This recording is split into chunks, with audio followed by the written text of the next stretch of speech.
ভারতের মায়া ত্যাগ করে দাদা পর দাদাদের ছেড়ে এই সবুজ শ্যামল বাংলাদেশে এসে বসবাস শুরু করছি। কি শান্তি। Nagin, nagin, nagin, nagin, nagin dancing tonight. তোমার নাচে সন্তুষ্ট হইয়া তোমারে আমার 101তম বিবি বানাইলাম। যাও বাসর ঘরে অপেক্ষা করো, দুমাইয়া বংশ বিস্তার হবে। হুজুর, বাংলাদেশে আইসা তো সেলিব্রিটি হয়ে গেলাম। আমগো কাছে তো কাঁচা বাদাম হিরো আলম ফেল। নেটে ঢুকলেই খালি আমগো ছবি। কও কি? তাইলে তো আমার একটা ইউটিউব চ্যানেল খোলা দরকার। কিরে রাত সবাই তো ফাঁকা ফাঁকা লাগতেছে কে? সেনাপতি কো?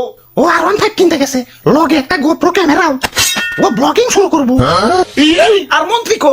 মন্ত্রী তো বিয়া করতে গেছে, কাপল ব্লগ শুরু করবো।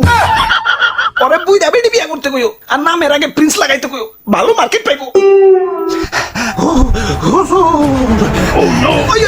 কি হয়েছে? মাথায় পানি ডালো, পানি ডালো। পানি লাগবো না হুজুর, আমার রাসেল ভাই পাওয়ার এক পেশা, আমার রাসেল বোন পার এক বাড়িতে একে একে আমার রাসেল কাকু পার, মামু পার, জ্যাঠা পার, ফুফু পার, খালু পার, সব আমার চোখের সামনে খুন হয়ে গেল। কোনো মতে জান্ডা নিয়ে পলে আইছি, লেজের মধ্যে এরা বাড়িও খাইছি। দেখেন না লেজটা হুইল্লা গেছে। এত বড় আস্তালটা আমার রাসেল ভাইপারদের হত্যা করে, ওরে আমি শুলে চড়াবো। এটা তো শুলে আটবো না, এটা তো ছোটখাটো জীব জন্তু না, আস্তা মানুষ। সামান্য মানুষ দেয়া ভয় পাইলি? ওই যা ওরে কামড় দিয়ে 150 গ্রাম বিষ ডাইলা দিয়ে আয়, বাপের জন্মে যাতে সোজা হয়ে না হারাইতে পারে।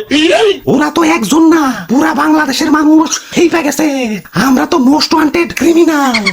গলিতে গলিতে আমাকে পোস্টার লাগানো, ধরতে পারলেই 1.5 লাখ টাকা পুরস্কার। হাই হাই, ও কি এতক্ষণ? হুজুর, এইমাত্র খবর পাইলাম মন্ত্রী সাহেব বিয়ার আসরে বউ সুদ্ধা খুন হয়েছে, আর সেনাপতি R15 সহ আটক হয়েছে। রামগো উপরে তো খেপছে কে? দেশে তো আরো সাপ আছে, অগরতে তো মারে না। সামান্য 150 জনের একটা গ্রুপ নিয়ে বাংলাদেশ আইছি, বংশ বিস্তারই করা পারতাছি না, এর মধ্যে সব শেষ দিয়ে দিতেছে। না, এভাবে চলতে থাকলে তো বংশ নির্বংশ হয়ে যাবো। হুজুর, ফেসবুকে ভাইরাল হওয়ার পর থেকে আমাকে মৃত্যুর হারারও বাইরে গেছে। বাংলাদেশের 1.5 বছরের বাচ্চাও হলো আমাকে চিনে, মানুষের সামনে পড়লেই খেল খতম। কি এলাকায় নতুন নাকি? আসো পরিচিত হই, আমি ধরা সাপ। মানুষ আমার তেমন কিছু কয় না, খুব নিশ্চিন্তে জীবন কাটাইতাছি। যাই, হিরা লাগছে, একটা ব্যাং ধরি গে। কিরে ও কি কয়ে গেল? হুজুর, ধরা সাপরে কেউ মারতে চায় না, ও বলা প্রাণী তো মাফ করে দেয়। ওই বুদ্ধি একটা পাইছি, বাইসা থাকতে হইলে ধরা সাপ হইতে হইব। মানে মানে কিছুই না, আমাকে প্লাস্টিক সার্জারি করতে হইব। যাও এটা দক্ষ রং মিস্ত্রি ডাইকে নিয়ে হও। ভাই রে ভাই, আর ভাই এতটিয়া কই পেলেন? এটা কি? পুরস্কার পুরস্কার পুরস্কার, রাসেলস ভাইপার ধরে দিতে পারলেই 1.5 লক্ষ টাকা পুরস্কার। আপনি দাদা রাসেলস ভাইপার ধরছেন নাকি? এত বড় সাহস আপনার? আব্বে হালায়, বুদ্ধি থাকলে সাহস লাগে না। এই যে দেখো এগুলা কি? জঙ্গলে যাই এটা ধরা সাপ ধরে লই, রং সং করে রাসেলস ভাইপার বানিয়ে দিই, বাস ডুপ্লিকেট রাসেলস ভাইপার জমা দিয়ে কসকসা পুরস্কার নিয়ে আহি। সিম্পল। ভাই ভাই ভাই, আমার একটা আইফোন কিনতে হইব ভাই, চলেন না ভাই আরেকটা ধরা সাপ ধরে নিয়ে আহি। এমন ভাবে রিকোয়েস্ট করতেছো, মনে হইতাছে রাসেলস ভাইপার ধরবার কইতাছো।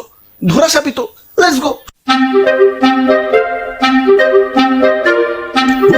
ওই যে ভাই, ওই যে এটা ধরা সাপ।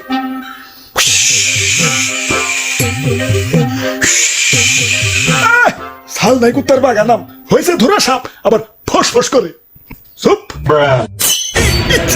ভাই, কেমন না দিল আমার বাড়িতে ভাই, ছোট ছোট দুটা বাচ্চা ভাই। আরে ধরা সাপের কামড়ে কিছু হয় না। হাসানি? হ্যাঁ হাসা। তাহলে ভাই আপনি একটা কামড় খান। এই যে নাও, খাইলাম। ঠিক আছে ভাই, এবার রং করেন। হ্যাঁ, আগে ভালো করে মুছালো, ময়লা টয়লা থাকতে পারে, ভালো করে ঘষো। বিসমিল্লাহ। আরে ভাই, ভিতর দিয়ে অন্য কালার। বাইসা থাকতে হইলে আমাকে প্লাস্টিক সার্জারি করতে হইব। যাও এটা দক্ষ রং মিস্ত্রি ডেকে নিয়ে হও। ওরে বাপুরে, ইয়া সাইড দেখি দিয়ে খালি রাসেলস ভাইপার। আমি বুইড়া মানুষ, আর বুইড়া মানুষ শিশু সমতুল্য। এই শিশু বয়স আমি মরতে চাই না, আমারে সাইজা দেও। ওই তোমার ভয় নাই? শুনছি এই বুইড়া বয়স নাকি তুমি ভালো রং তামাশা করতে পারো। এখন আমগো একটু রং করে ধুলা সাপ বানিয়ে দাও। ওকে।